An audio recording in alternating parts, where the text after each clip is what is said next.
Well, hello people. Kali ini aku, Dini Ramadhani, akan menjelaskan salah satu teori nonverbal yaitu teori pelanggaran harapan.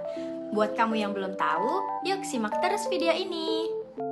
Oke people, nah jadi teori pelanggaran harapan ini adalah teori yang menggambarkan bahwa seseorang itu punya harapan terhadap jarak perilaku nonverbal orang lain yang dapat memberikan kenyamanan kepada dirinya.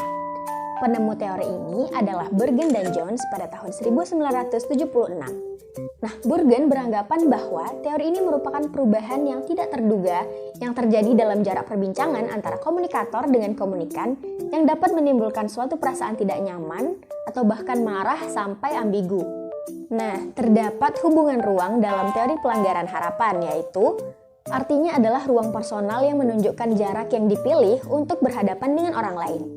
Nah, jarak ini dibedakan menjadi 4 zona. Yang pertama itu adalah jarak intim. Jarak intim ini perilakunya itu bervariasi dari bersentuhan, bisikan, sampai mengamati wajah seseorang.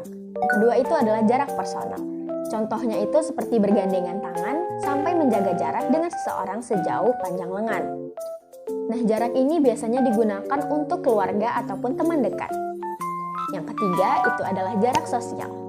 Biasanya, jarak ini menggambarkan banyak percakapan, misalnya seperti percakapan antar rekan kerja ataupun teller bank dengan nasabah. Yang keempat itu adalah jarak publik.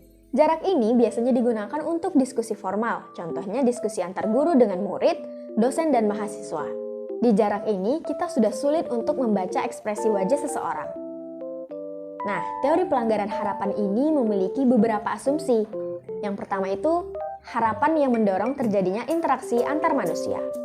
Dan yang kedua itu harapan terhadap perilaku manusia yang dipelajari. Yang ketiga, dengan adanya teori ini, orang berasumsi dapat membuat prediksi mengenai perilaku nonverbal. Nah, tadi kita sudah menjelaskan secara singkat mulai dari penemunya, pengertiannya, bahkan asumsinya. Sekarang kita akan mengetahui bagaimana sih contoh teori pelanggaran harapan. Jangan kemana-mana ya.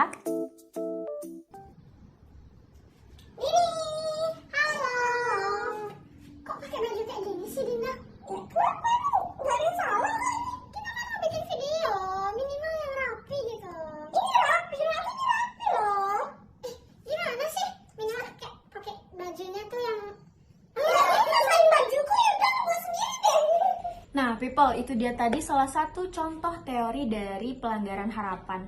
Kayak kita udah berharap dia memakai baju yang sama dengan kita, kayak rapi gitu, tapi ternyata tidak sesuai dengan harapan yang kita mau.